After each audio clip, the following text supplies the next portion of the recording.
Yo clan, we're back with our Ace to your Qs, and we have Yelmer being there with me and making this show beautiful, making the show more handsome, more entertaining, more fun. And we're going to dive into your questions that you got.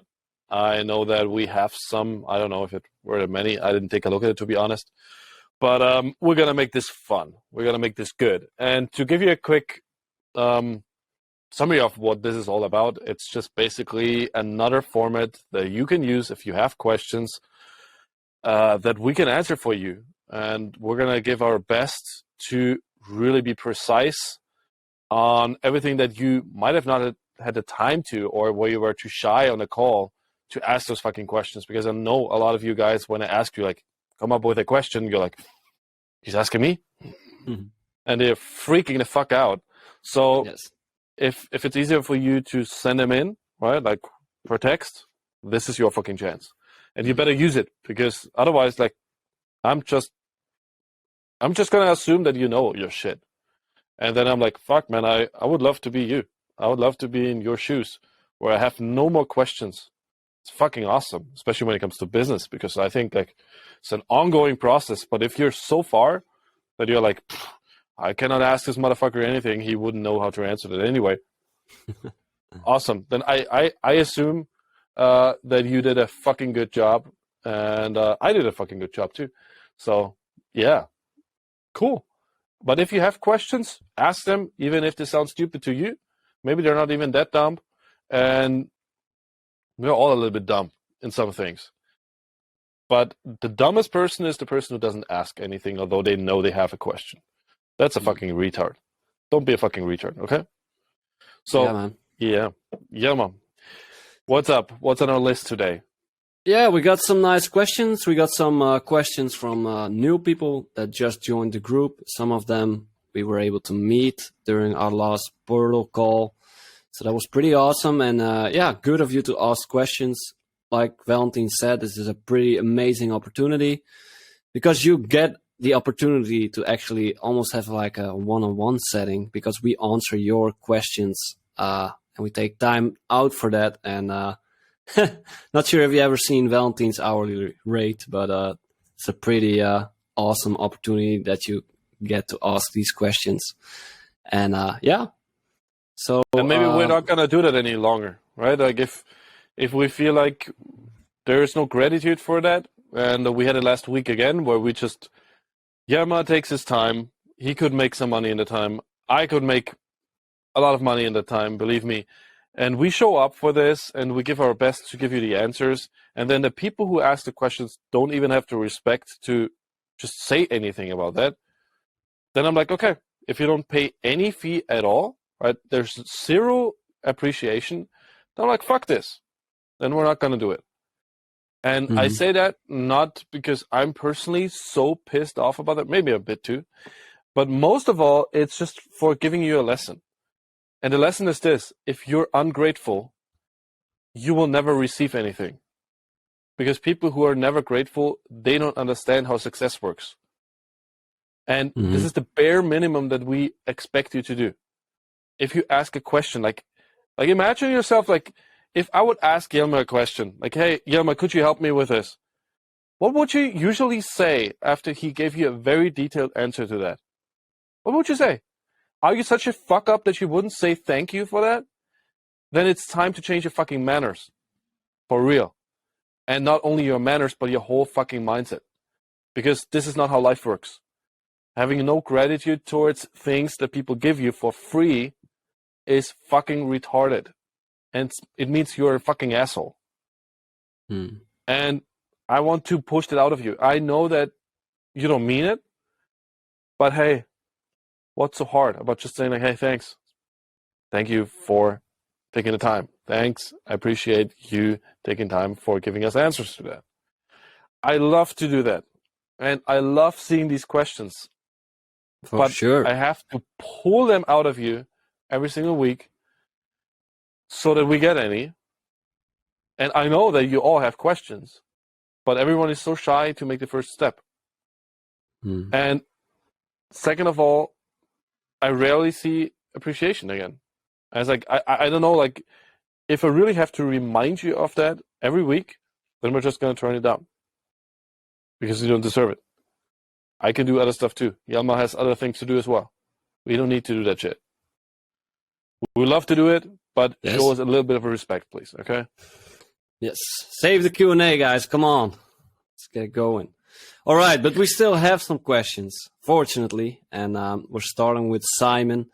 And Simon was so kind to remind me that I needed to ask his question that I forgot about last week. Sorry, man. I completely forgot it. So That's today, why you don't send any in. It's your fault. Exactly. They know I'm gonna forget it anyway. Yeah. Yeah, I do my best, man. Fuck that guy. He never uses my questions. Maybe you do that all the time. I don't see it. Yeah, that could be, man. My apologies. Fuck. Oh man, it's a I don't take a look conspiracy. It's a conspiracy. Mm. I censor all the questions that are not in alignment with the current political climate. And I see That's what we're gonna do next. Yes, I see a lot of questions that are transphobic and all kinds of phobic, man. So yeah, our chat automatically sorts them out. So we're not gonna have that, right? You misogynists. All right. Here are my questions and reminder to Yelma for last week's Portl question number 4, which was not included, but is now. And here it comes. What is an ideal length of a copy in terms of people reading it? Is there some average that I can use as a mark to keep myself accountable for shortening my post? There is no perfect length. To keep it very short, there is no perfect length. Of course, if you want to grab people's attention, it's easier to do that if it's shorter. Right? Something that is bold, questions, stuff like that. I mean, they are meant to be engaging, and that's exactly how it works. The question is just like, is it all about getting engagement? Not all the time. So that's why you want to have a mixture of different formats. Some that get a lot of people to engage with you, and then some that go more in depth, where you filter people out, right? And the idea is basically that you go deeper and you say, okay, the people who don't take the time for reading their copy, I don't want them to come one step closer, right? It is an additional layer that filters out the weeds. Yeah, right? It's kind of a qualification. It's a qualification, yeah. It's always a qualification. Exactly. So you need both. And that's why I also say, like, if you do other things, a lot of you maybe also do reels and videos and stuff like that. There is value in reels just as much as there's value in deeper content. For the same reason. It's the same fucking thing, right? You want to have these hooks, very hooky stuff that gets people like to buy into you.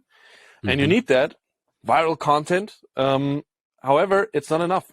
And one of the clients that I worked with, he only focused on viral content. And since he was like, hey, this is like got me so far, and I was in a sales team for him, like I built a sales team around him, he could not accept the fact that it doesn't really give us the best leads.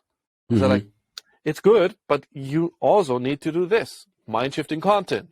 You also need to create deeper stories. You need to convince people that there is something deeper in it. And yes, you will not have the same engagement. Yes, you will not have the same watch time, but it's not only about watch time. I know that some people freak the fuck out when I say that alone. He was like, but it's about place. It's all about place. No, it's not only about place. Okay? Because in the end, what do you want? You want to have more sales. So you need both. You need more plays, but you also need more depth so that you can qualify people and get the right people on calls. Otherwise, then this is what happens with people who are like only focused on viral content and only focused on TikTok, for example. You get maybe a fuck ton of leads, but all these people are students and they don't have money. That's not enough. But if you only create in-depth content, you will also be fucked because nobody sees your videos. So do both, right? Like be broad and then get these people deeper. Yeah, definitely. Definitely possible also with deep content. I mean, a guy like Jordan Peterson is a Yeah. very good example of that, where he just posts lectures about the Bible and his take on it, and like the psychological and philosophical, details of that. And he's like got But it was like millions 30 of years views. ago, man. But it's like if he would start now and he would only do that, he'll be fucked. Mm-hmm. I'm not sure, man. Yes. I see channels that do the same. You really have to stand out if you want to do it now. It's way easier to reach more people with shorter content at first, and then create more depth. Mm-hmm. Okay, like all the new brands, they all fucking do it. For sure. There's I don't say that it doesn't work at all, but you cannot do the same that Jordan Peterson does because he's fucking established. He's been in the game for so long that like it doesn't fucking matter what he creates. He could also do fucking TikToks, right, and like dance and stuff like that. People will fucking love it. But that doesn't mean that you can do the same and it will work for you. And this is the fucking problem that I have, is that people always believe that, oh, these people are successful, I'm gonna do the same, right? They produce that kind of content, I'm gonna do the same. No, it doesn't work for you because you're not the same, right? If you would do the same tweets that Elon Musk does, you will not get the same reach because he doesn't give a fuck about his fucking content. He puts out his personality, and the reason why we like it so much is not that the copy was so good. No, it's that Elon Musk put the message out there. Do you see what I'm saying? Yeah, I do. It's just I'm curious how that relates to, because there's of course elements that you can take from whatever, like Jordan or Elon. Like there's some what they are doing that's working. So yeah. But it's not that they're like thinking about their marketing strategies all the fucking time. No, they're just fucking huge personalities, and it's just like doing the work, like their fulfillment, so to say. That is what makes them so fucking successful. And if they talk about that, it will always hit, no matter if they do a fucking TikTok video in which they dance, or if they would do a tweet that just says like Dogecoin, haha. It doesn't matter, right? But I cannot do the same. And for me, oh my God, why don't I have as many likes on me saying Dogecoins, haha? Well, because nobody gives a fuck about you saying that. People want to hear that from Elon Musk. And that's where a lot of people have really wrong mindset towards business. And it's really a big topic because startups fail because of exactly that. They focus so much on, oh, other people do it like this, so I'm going to copy it and it will work for me too. No, the only thing that you missed is you're not the same person. And nobody gives a fuck about you. When you start out, nobody gives a fuck. Like, where is your uniqueness? Like, where are you? You're like this little fish. And you need to create an offer first that is so fucking amazing that people say like, okay, this is the motherfucker. This is this crazy shit that I need. And then you can say all the bullshit that you want, and your marketing will fire up like crazy. Right? But just copying people, yes, it can get you somewhere, but the people where it works the best are always the people who have something substantial to give. And if you would take away all their social media presence, they would still fucking crush it. Yeah. Take a look at fucking Andy Frisella. This guy doesn't do shit on his social media. Do you think that his business went down because of that? No. He's fucking successful, and more successful than ever. And he's one of the biggest entrepreneurs in the fucking world. And I'm 100% sure that you would agree with that it's not that he gets so successful because of his Instagram. Yes, it had an impact, but he didn't post for like 3 years. And he just does things that are negative, like in a marketing strategy. Right? It's all bad shit. And it still works. So, and this is kind of what I believe in. I believe in offering real solutions. Your marketing is secondary. It's not that it's not important. It's not that it's not super necessary, but just doing what other people do and using the exact same thing. Maybe it doesn't work, not because the marketing strategy is off, but just because you wrote it. Have to accept that. right? If Makes like sense. same for me. Like if someone would use my words, if Jordan Belfort would talk about like objection handling is from yesterday, it's about objection shifting. It will have a massive fucking impact. People will go nuts. Mm-hmm. But I say it, and nobody gives a fuck about me. So, yeah. Mm-hmm. Fuck. We really need to get famous, man. Fuck, yeah. We should find that out first, and then everything becomes easy. You can just walk into the office, buy Twitter, and walk in with a kitchen sink, you know? Fuck. But yeah, I see your point, man. Makes sense. All right, so I think it answers question number 4, Simon. I hope, at least. And otherwise, remind me next week to ask it again. Then he's saying, sorry for not asking earlier. I was too busy with implementing the shit you teach me. And by the way, it works.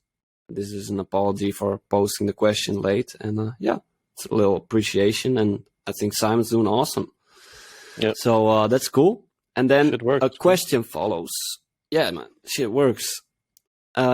He says, that is why, first of all, want to express my gratitude for Valentine's setup on how to set up a Facebook group. I got more interested people on my first post than I ever imagined. I saw that, and that's pretty fucking dope, man.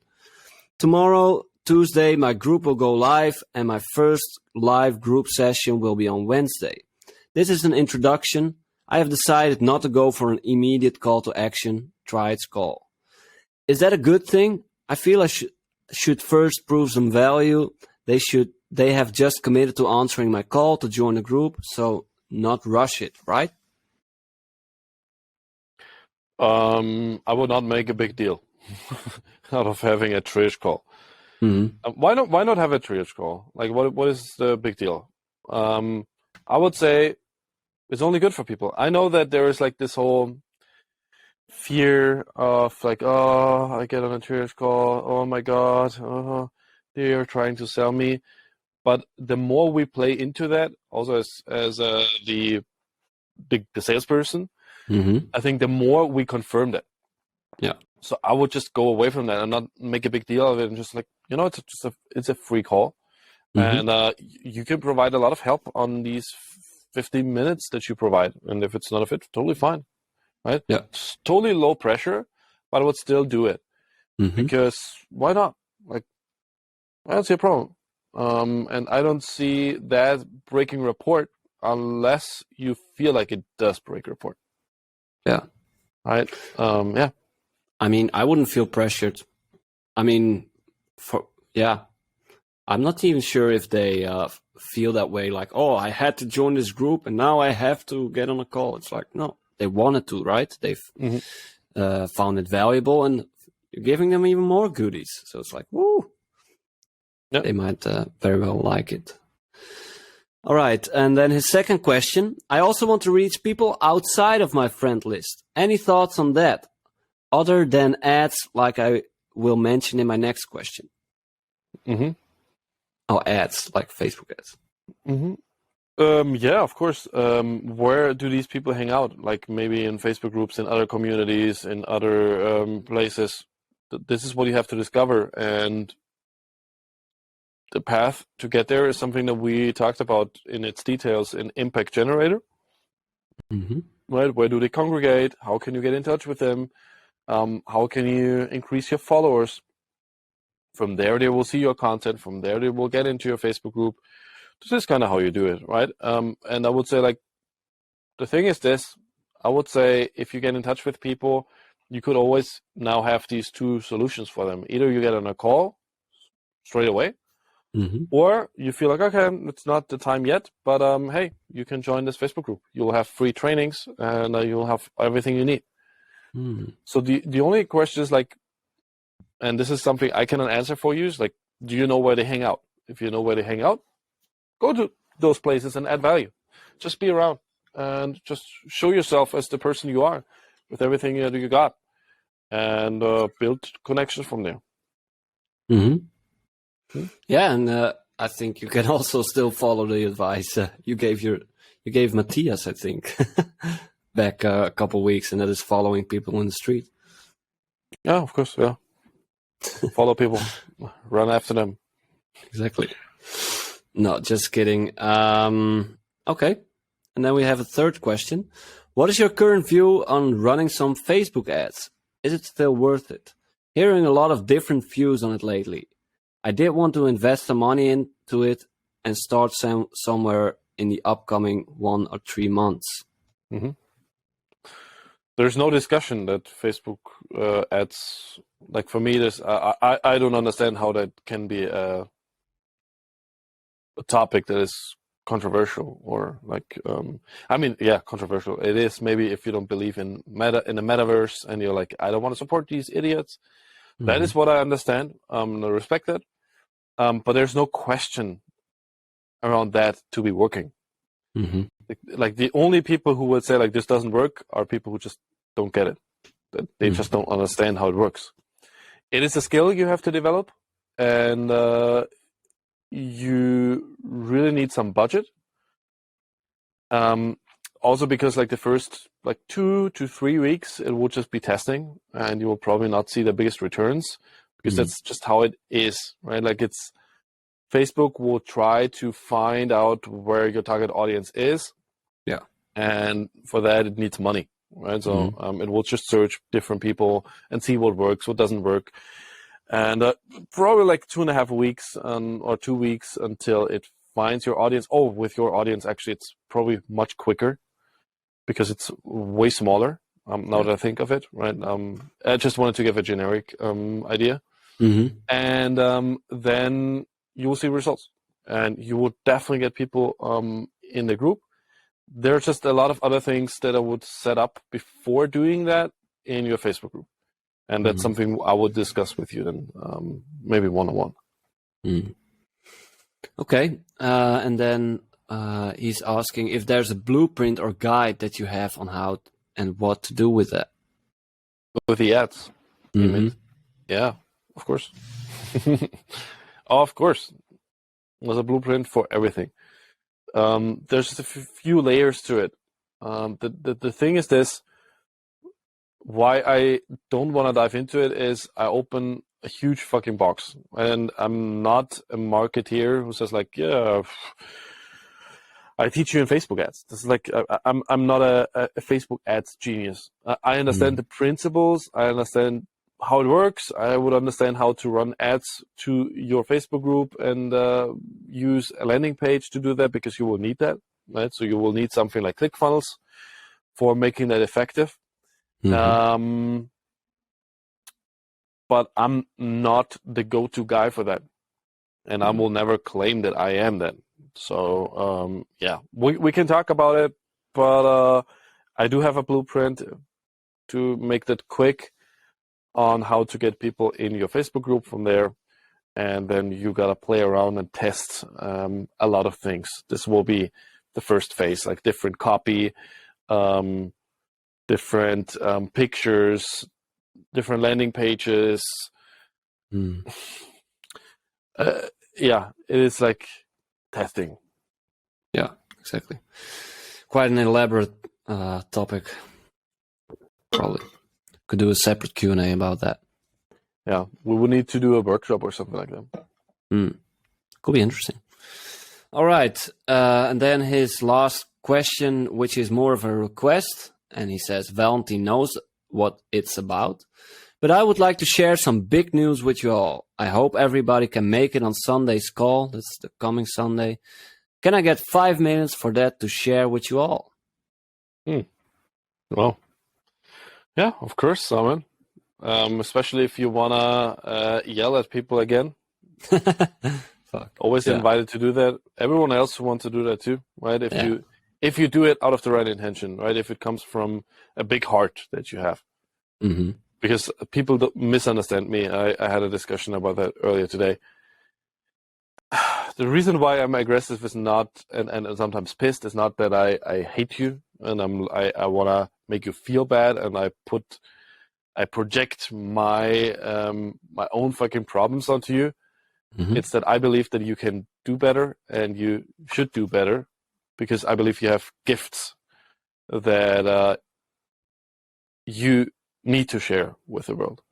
And I think it's your responsibility to do that. And I get frustrated if people just don't do shit. and they're always coming up with new excuses. I kind of know where he wants to go. I know that it's not the thing. I just want to make a little joke. But yeah, of course, you'll get 5 minutes to talk about some news. 100%. I'm excited, man. Curious what it will be. Like, maybe you guys are pregnant or something like that. That's what it sounds like. Well, we'll see. I said that maybe you guys are pregnant. Me? Sounds like. That's possible. Didn't you know that? I know. Maybe. We'll see. We'll see on Sunday, I guess. All right. Then we got, Gershon? I hope I pronounced that right. Didn't have the chance to practice his name yet. Mm. Is that okay? You know? Gershon? Okay. And he's asking, how do I run my coaching business without having to spend so much time on it? Creating content across my Facebook, Instagram, Twitter, and LinkedIn profiles takes so much time and energy. Yeah, I believe that. Definitely believe that. I would say, like with any other business, it's a matter of prioritization. And it sounds to me like you're just doing too many things. I don't believe that you will get ahead by setting yourself up on like all platforms at the same time. Although I would have to say, like, okay, fuck, this is what we do.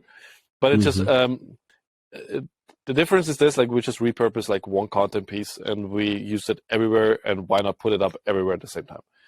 But you should focus on one platform most of all in the beginning, maximum two, because it will fucking burn you out, and you don't follow exactly that. You are spread thin between these different platforms, and then of course you're overwhelmed because you're like constantly like in like need to post it here, need to post something there, and it's different kind of content too, and that's horrible, right? It's like if you do what we do, where it's like, let's create a reel, let's use that reel for TikTok, YouTube, for Instagram, and for Facebook.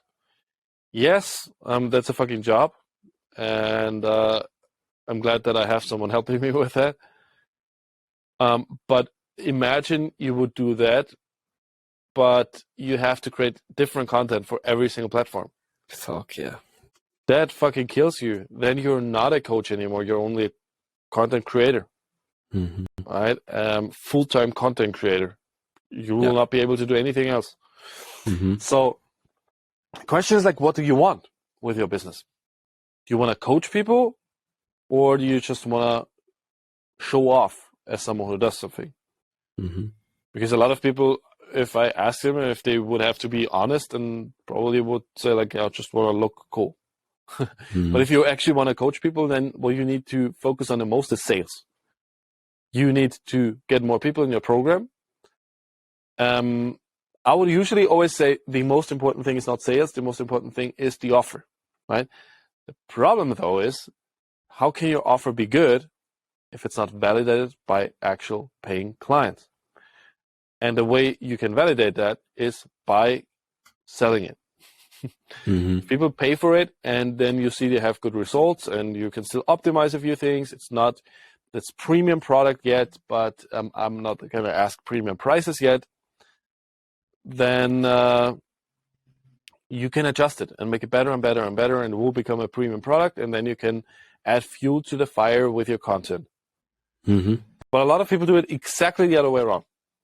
Right? A lot of people are like, oh, let's generate traffic, let's create content, and then I will try to get sales. I would say create a draft offer, sell it for a lower price, maybe even performance-based, just to get the ball rolling and to see where you're at with your offer and optimize the offer accordingly, and then double down on your sales, do the same thing over and over again, and then marketing. So I think your priorities are a little bit off. You need to have more conversations with people. Yeah. And this is the biggest mistake that startups make. And this is what I said before. So it's good that we come back to this, where people are like, yeah, but Jordan Peterson, he does like 2 reels a day. So I'm going to do the same. Then I will be as successful as him. You forget something. He wrote fucking huge milestone books that changed everything. Oh, maybe you should start with that. Or maybe with everything he's done before, right? And this is the problem I have with marketing. Is like people market themselves before they have a product. Mm-hmm. This is a recipe for failure. Guaranteed. But because like you can look as cool as you want. And there are a lot of startups that look pretty cool. Why do they still die? Well, because it's not about that. It's about providing value for an audience that has a fucking problem that needs to be fixed. And that's what people miss out on doing, because you only observe like businesses from like this superficial level, and they're like, Dropbox does it like that. Yeah. But is there market value in what you provide? I'm not Yeah, sure. it's interesting because I used to work for a company that had a pretty huge following.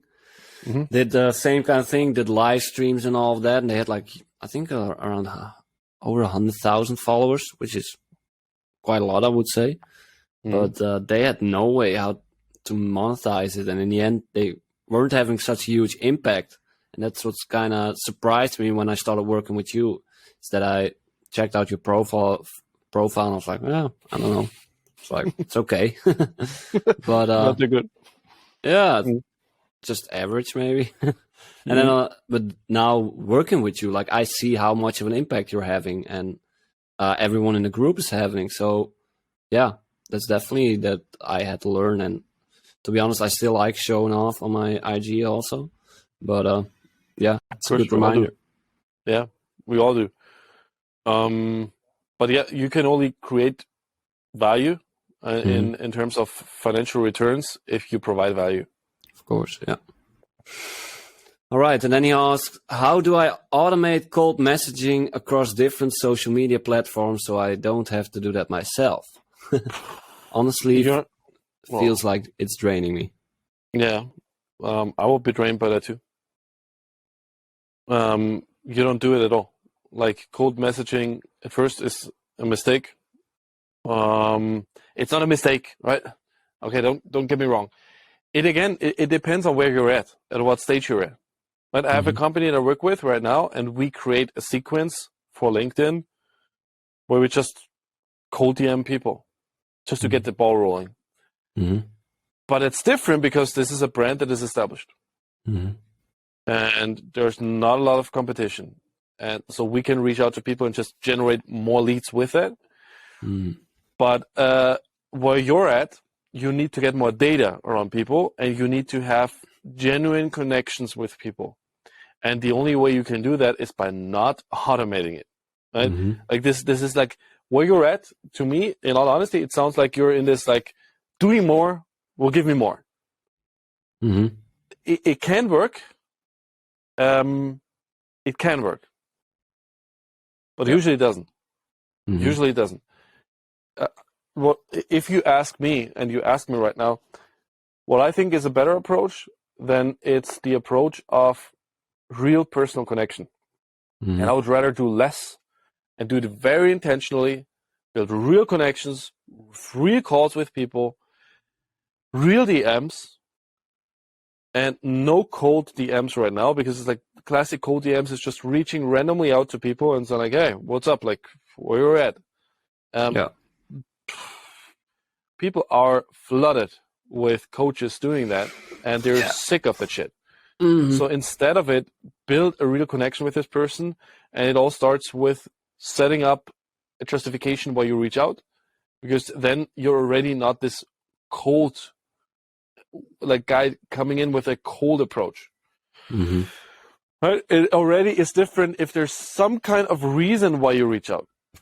A little bit of a justification that makes a huge difference. And take it easy, man. I know it stresses you out because you're probably in this mindset that we've all been in, where we're like, don't have the results yet. Let's do it faster. Right? It's like in the gym when people are like, I cannot really like lift it up. It's too heavy. Let's just do it super fast. And they're like this, and I'm like, do you see that anything changes?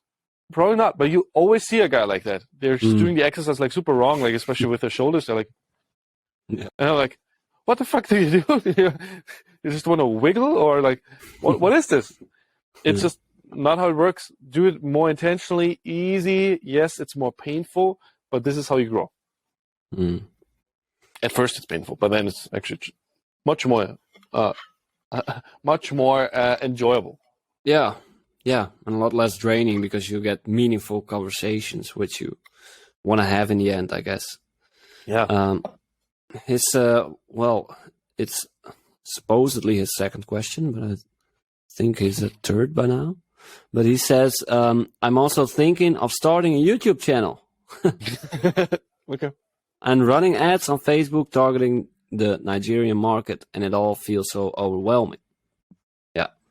Yeah. I think we understand that by now, and not sure if starting another channel will make it less overwhelming. Yeah, it's man. You put yourself really in a hard situation. And I understand it. Like, I have these things too that I'm like, I watch someone doing YouTube. I'm like, fuck, I want to do YouTube also. Yeah, but exactly. Catch yourself whenever that happens, where like, oh, this guy does it, and it works for them. Now I have to do the same. Really? Mm-hmm. Like, for your audience, really? Is this the best approach? Not sure. And talk with us. You can ask me questions also on a client call, wherever. What would make more sense? But if you compare it to Samuel, because he has been targeting the same people, social anxiety. He only did Facebook. Facebook alone, right? It works. Facebook alone. I know a lot of people who only use Facebook alone, and they're pretty well set up. They don't need a YouTube channel and all that, TikTok and Twitter and blah, blah, blah, blah, blah. No, do less and do what you do with the highest quality. And if you provide real value for people, they will talk to each other, they will give you referrals, and everything will grow from there. Makes sense. And then he's saying, I only expanded my business, which was on Facebook alone, to Instagram, Twitter, and LinkedIn about 2 days ago. And since I'll be targeting the Nigerian market on WhatsApp, it does feel like a lot. How do I manage all these things the right way and get better results? Yeah. Okay. It's kind of the same question. The way you would do it is by hiring people, right? It's not that it's not doable and that it's dumb and anything like that, but you would need other people helping you out with it.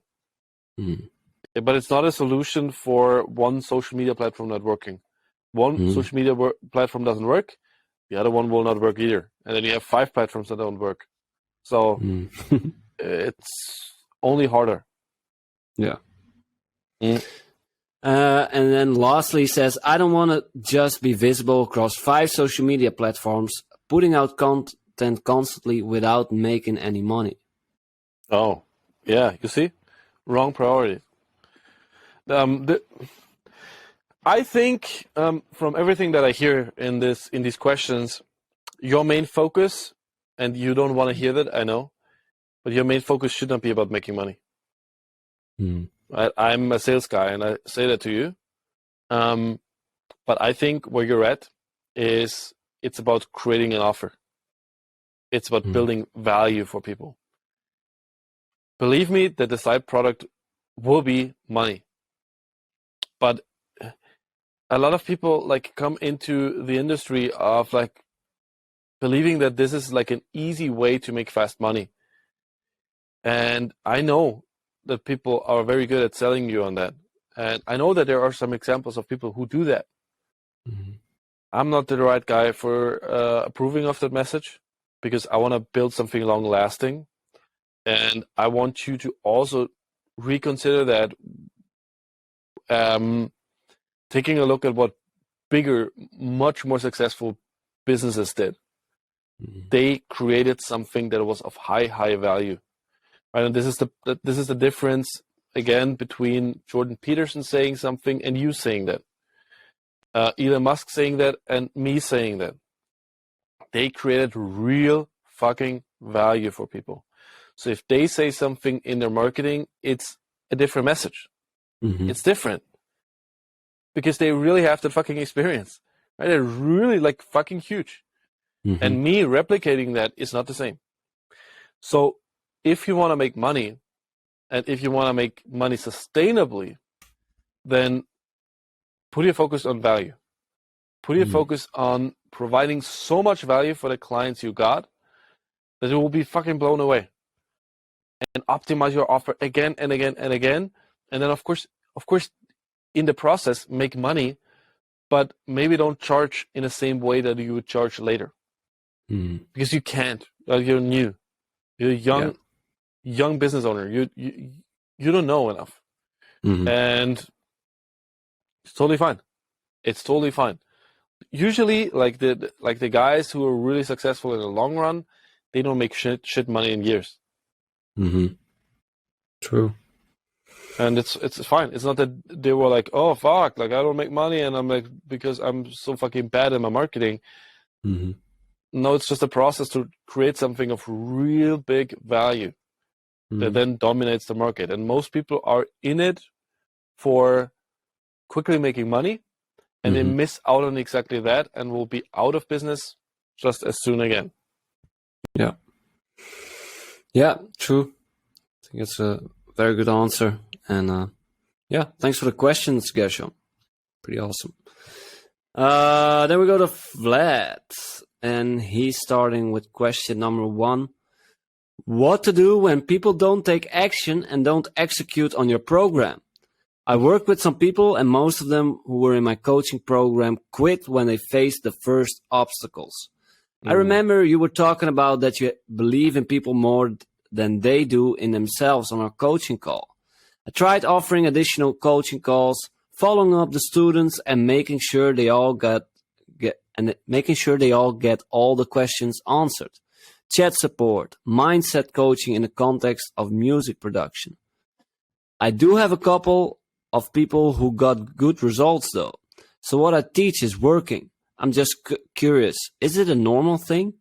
Raymond told the same on our arena class. Most people don't take action, and there's no coaching programs with like 80% results. So is it me who sucks at coaching, or something else that I don't understand about it? If I'm honest, it's hard for me to judge. But I could not say like, no, it's like definitely not you. That would be a lie because I don't know how you coach them. But there's a truth in that like the biggest problem that people have, and I keep on saying that to you guys too, is that they don't even get started. Right? And I could get so fucking frustrated about that. I could get so pissed about that. But you see that in everything. This is why the world is so fucked. Because we're all so passive. And it gets worse and worse and worse because everything is on demand. Everything is in front of us in our fucking smartphone. We don't need to do shit. We don't need to do anything. The question is like, do you want to be a part of that? Like really feeding into that metaverse and just becoming that lazy shit who's just going to be in a metaverse for the rest of your life. Me not, right? And that's why, like, if I see that, I get even more aggressive and I'm like, I'm going to fucking build something. There will always be these people who are like that. But honestly, like my observation right now, and I'm really sorry for saying that, is I believe the 20% maximum are like that. Because most people don't do it if it doesn't feel right. It's like always a problem. So always something is always there. It's always like, oh, yeah, you know, like I cannot reach out because like it doesn't feel right, and I don't know how to structure it. And it's like it's like an ongoing loop of objections why they cannot succeed. And yeah, I mean, I think 80% of people are incapable of doing anything by themselves. So I would go even harder. Like, right, Raymond said like 80% of people, like a success rate of 80% of people is almost impossible. I would say I'm happy if 20% of people succeed. It sounds fucked up, but what is success to you and what is success to another person? Mm-hmm. Also hard to judge, right? And it's also like hard to judge like where they're at in their life. Maybe they were just not ready for it. Maybe they have other tasks to do first. Mm-hmm. It's hard to say, like there's so many aspects to this, but you can only control what you can control. And if they don't take action, I scream at people, right? It's like my way of doing things. Some people would disagree with that and say like, hey, this pushes people away even more. My intention behind that, so you understand it, because I do that intentionally, although it doesn't look like it. I want to get aggression out of you so you fucking change. And I want you to be pissed at me because I want to get something out of you that you usually not do. Usually you're never aggressive. Usually you always lean back to like being empathetic. It's like, oh, it's too hard. Huh? Mm-hmm. I want to change that, and I would rather have you being pissed at me than not changing. Yeah. I don't know if you're willing to do that, Flat. And I don't know if every one of you is willing to do that. I don't even know if every one of you is like that with himself. Mm-hmm. I am like that with myself. I am like that. I also make excuses sometimes, but then I see them like, fuck, like, what the fuck am I doing here? Mm-hmm. I had all kinds of excuses to not do this Q&A today. Again. And it's like, right now I have a pretty tough phase, like health-wise, I'm just constantly fucked. I could constantly say like, fuck, I can't do it, can't do this, can't do that. I still do it. Because I'm like, yeah, but it's still my truth. And then maybe I'm not performing at my highest, but I'm still fucking showing up. But how many people do have that mindset? Not a lot. And you cannot expect that from all people. It's just not realistic. Yeah. Yeah, I think that's a good point. That's what also came up for me is that it's good to investigate how it shows up in your own life. And I definitely have my own challenges with that. But a good example is thinking the fucking retarded challenge that we're doing together right now, the 75 hard challenge.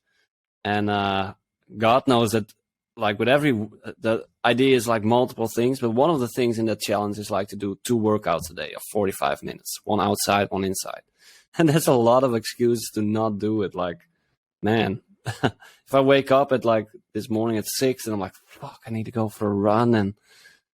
And with that, I manage. I don't have that much trouble pushing myself in that sense. Like, even if I'm sick or whatever, I just keep going. And I'm not saying that is always healthy. But with other things, yeah, I also struggle and, don't fully go for it. So yeah, I think it's useful to investigate that. Everything that is new, this is what I discovered. Like everything that is new for me, I have these challenges too, of course, right? Like whenever there's anything new, like new employees and like doing the fucking paperwork and all that shit, I had to do a lot of that. And I also realized like, fuck, like, do you procrastinate on this? I was like, I had to write like fuck ton of protocols and because I stepped up in a business. I think I mentioned that a few, like 2 months ago, I stepped up and became the CEO of another company. And then there was a lot of paperwork to do. And it was like new stuff. And I was like, fuck, okay. And I saw myself procrastinating on that. I was like, whoa, this doesn't happen that often, but I do it too.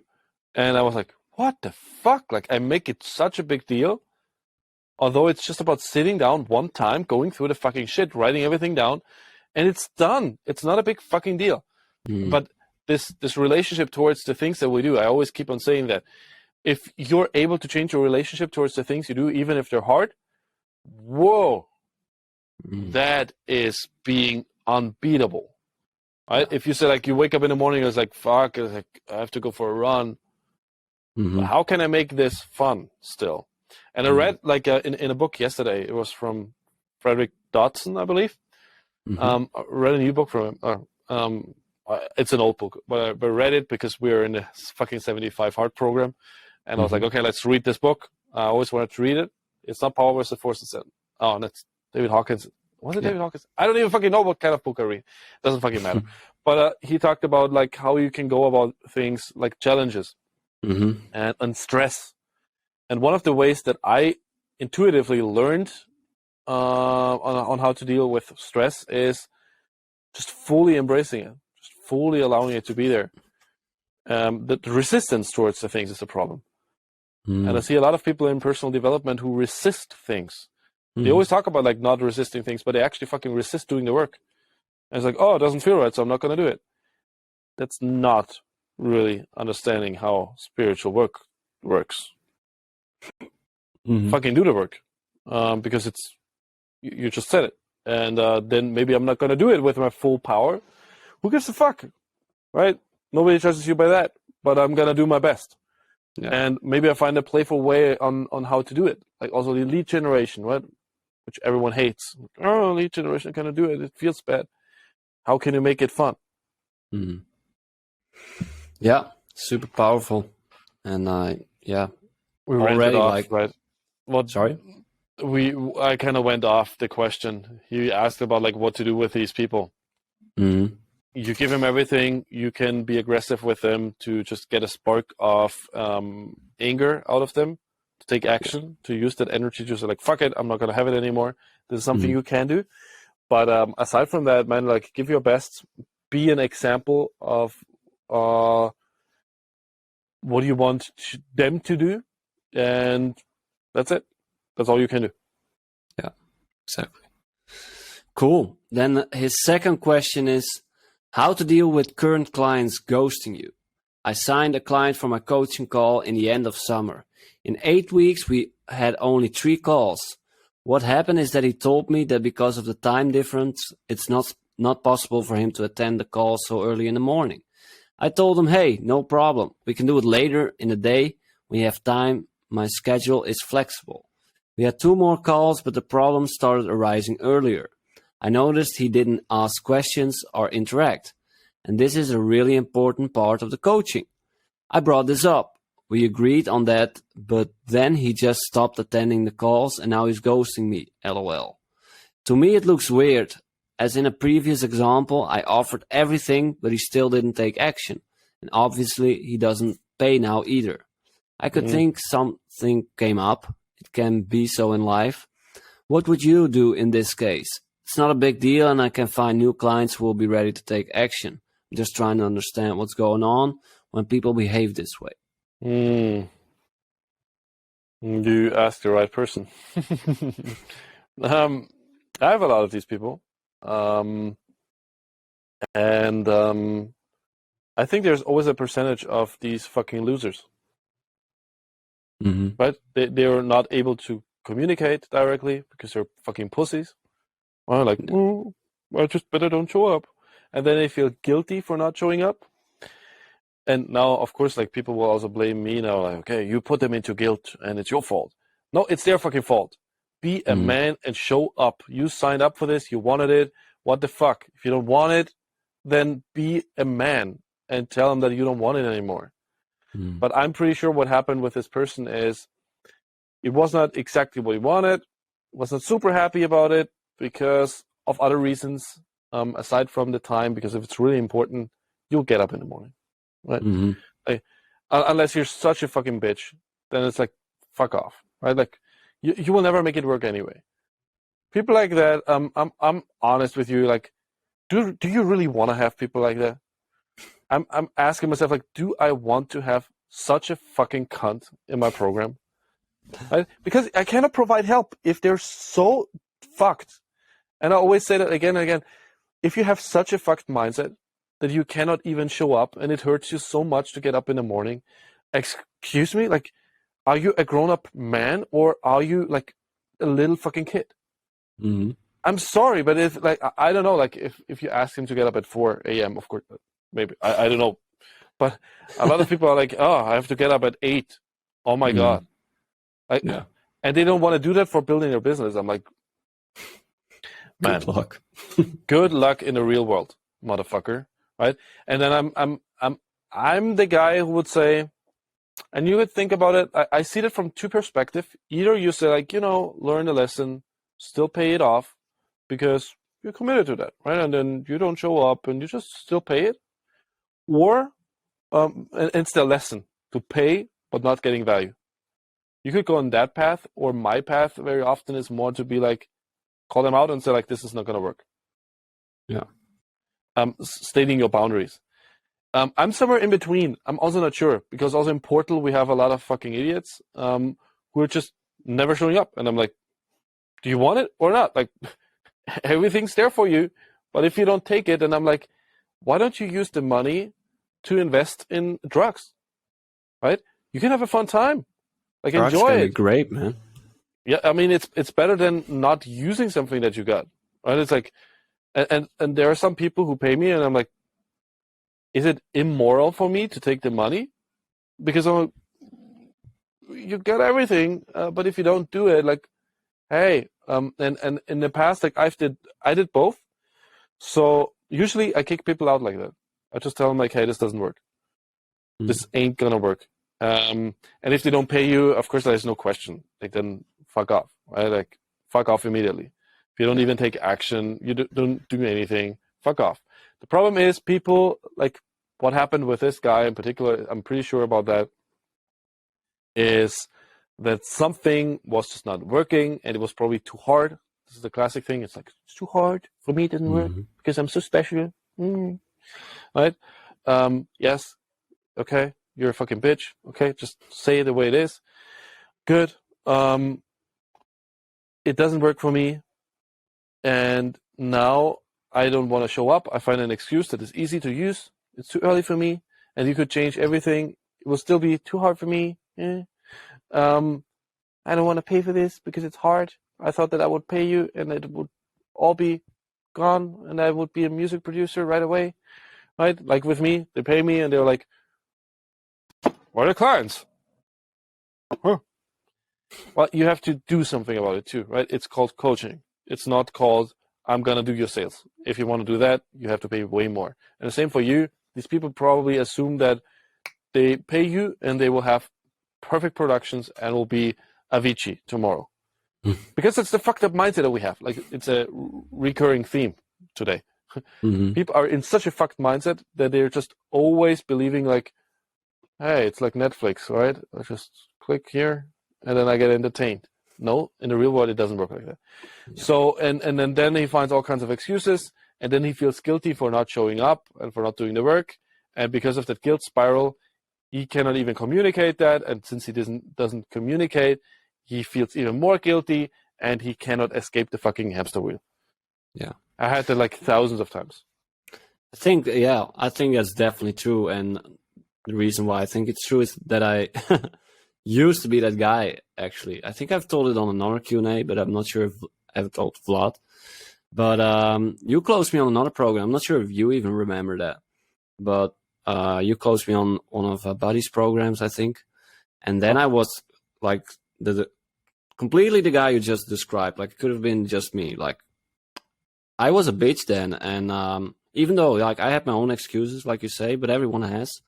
But then I also got trapped in that fucking circle of guilt. And I knew that, like, you were sending messages like, hey, man, what happened? And I'm like, oh, fuck, I don't want to answer this. Like, I'm going to shove it away and not interact with it. And it took me quite a while to actually come clean in that sense. But that's maybe a little nuance that can still happen. I mean, I'm sitting here with you.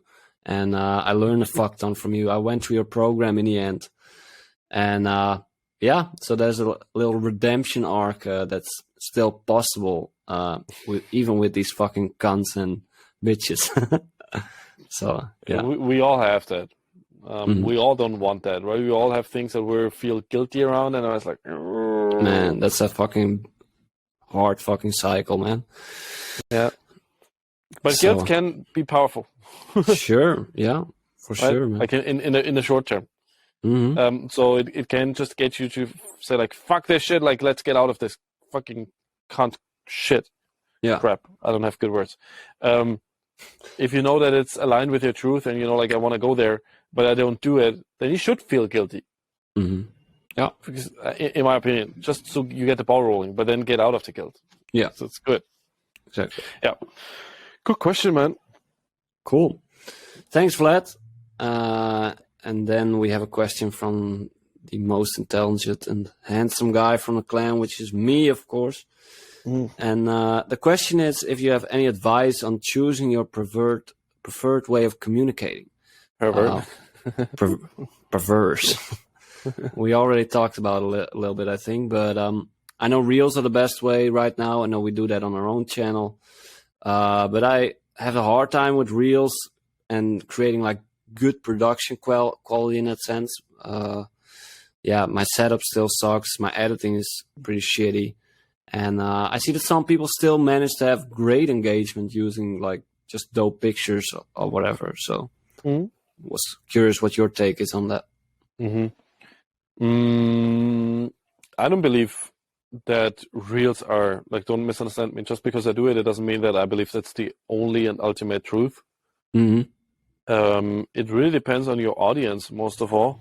And Reels and these like short format content pieces, they help you so much because it can go viral faster and people have such a low attention span.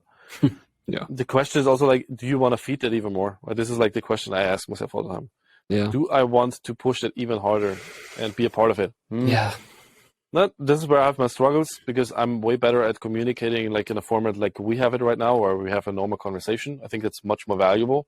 But still, it is valuable if you just take a look at the market and just like, okay, I do what works. Then it can work pretty well because you just get a lot of attention fast. You reach way more people. Yeah. And it's just getting pushed from all these platforms. That's why it's good. I don't think that quality is so important. I don't think the editing needs to be perfect. I don't think that's the reason why people like it or why they don't. You can have the best fucking reel in its quality and super well done, but still it doesn't reach anyone. Right? It's like, we don't know what's going on there. And it can work and cannot work. Sometimes pictures are even better because it reaches more of your own audience. Sometimes I feel like, depends on the platform, right? It's like pretty broad topic. And I think you got to figure out how to get, first of all, some content out there that is a little bit more viral. I would say that's important, so that you grab people's attention, but then also have some depth, have some layer of depth. Because if it's only viral content and people are like, yeah, all right, but whatever, right? And how Reels work the best and why this TikTok content stuff works pretty well is you give people hands-on advice of what you can do. Right? It's like the 3 steps to being successful in your sales, and you give them like exactly 3 steps that you would take. And it doesn't matter, like the quality is really like less important than that being good structured. Yeah, makes sense. Okay, thanks. And then another question I had is, I'm hosting another workshop end of the month, and I decided to host it for a minimum price, mainly because these workshops for me are so much fun. Feels like having a day off. And it's also a great way to connect with my target audience and build trust with them. I see a lot of people that went to these workshops. They're still like in touch with me quite often.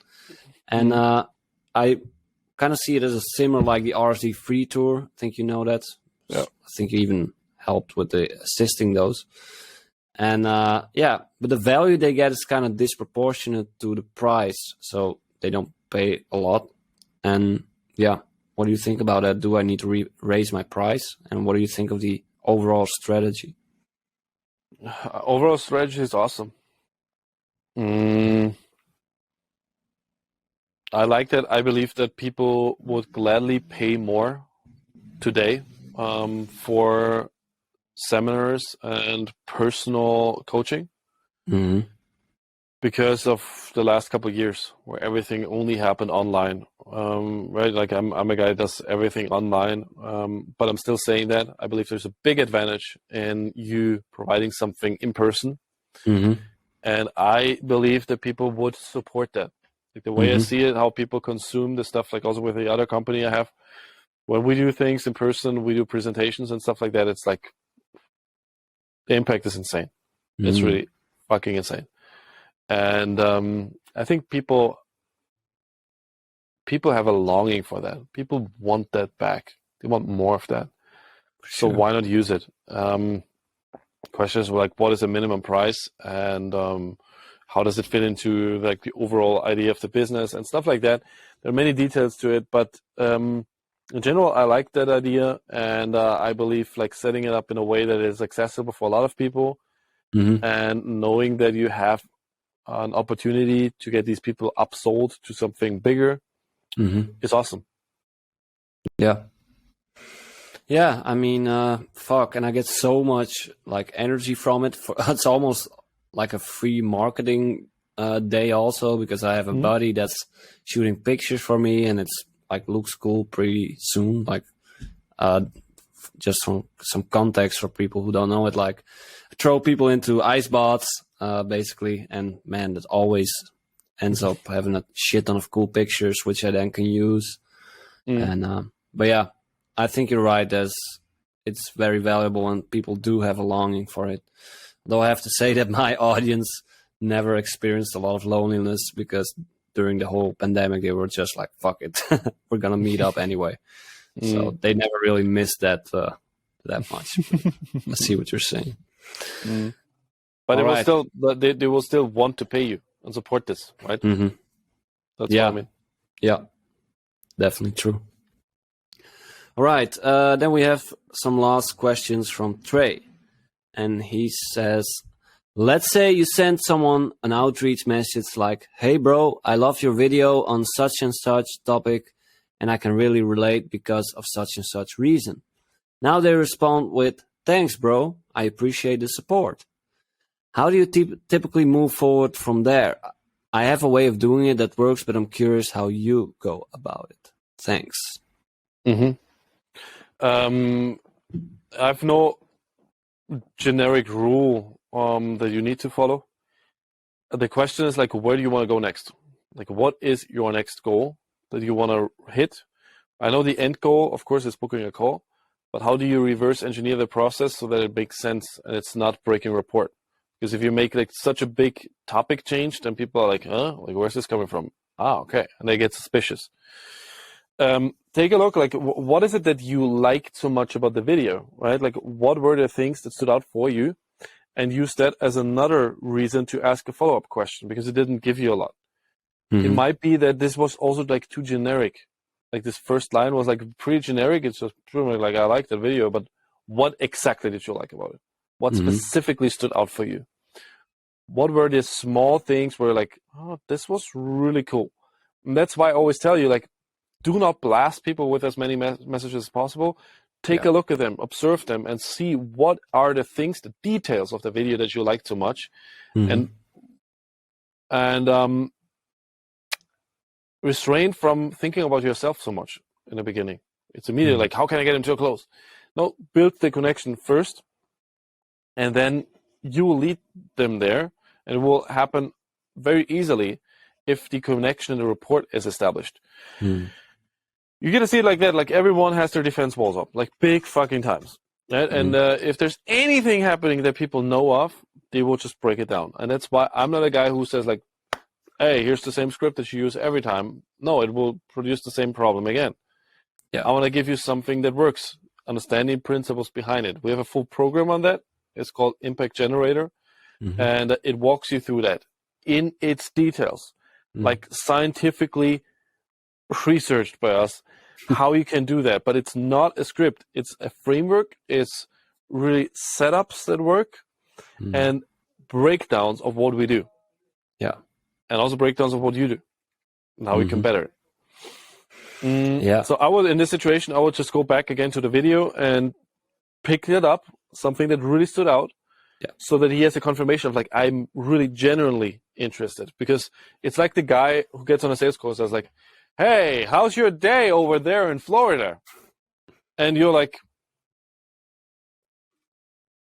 the words that you say, they're genuine, but kind of heard it before. And it's like, I know that you don't give a fuck. Yeah. And that's the problem with your first message that I see. And that's why he just gives you like a very small answer. Yeah. So that's already a sign of like, I don't trust you, man. Yeah, his answer is probably as much a copy and paste as the outreach is. Exactly. And yeah, that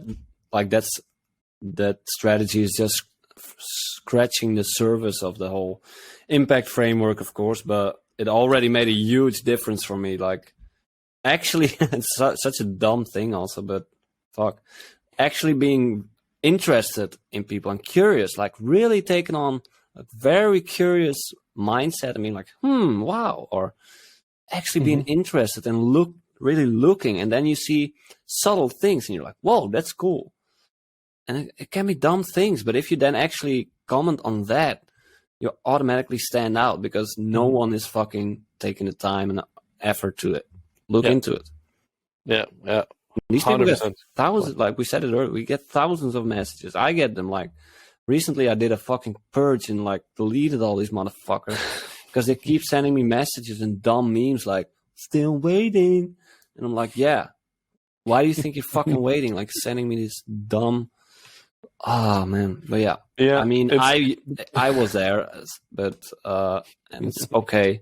But yeah, these are the McDonald's coaches we talk about. I get it. Yeah, and it's just that VAs, like this whole like blast, like VA blast, right? Yeah, That people used to like. Yeah, there's like a guy from Pakistan that I can hire, and I'm gonna give him the task, and he will just send out as many messages as possible. All of that shit destroyed the whole fucking DM game that we had going on. And now the best fucking people survive, and that's fucking us. Like, I'm sorry, but the organic still works, and it works better than ever because most people suck at it so much. And I don't know anyone who takes the time that we take for it, but everything we do just fucking works. It's insane. It's fucking insane. Take the time. Be curious. Yes. All right. Those were the questions for this week. Thanks for sending them in, guys. Pretty cool questions. Hope we managed to answer them all. And awesome. Yeah. Good. All right, guys. Then we're going to leave you with that. We hope you got something out of it, and we hope that you use them and don't just consume them. We want you to take action. We want you to have results. We want you to get better. We want you to lead more people. We want you to impact more people. And please, and this is a little side note, again, I think I said it before, but leave us a comment. Tell us if you liked it or you didn't, if you want us to elaborate on anything. We could do other things, right? For real. And we will do other things if we feel like, okay, we just talk to a fucking wall. So let us know. I had some other things in mind, but hey, you do you. Yeah. Yeah. We could do other stuff, and really, like, it's not so hard. Just be a normal fucking person, right? It shows me like you have zero social skills. If someone says not even thank you after I answer their question, for me it's like zero understanding for how social dynamics work, and that's fucking sad. That's really fucking sad. We're not computers. We're real people who take the time. So give us the bare minimum of our of value back, okay? And with that, we see each other again on our next client call. Have a fantastic week. Take action. Take care. And have some good fucking impact. See you guys. Better be off.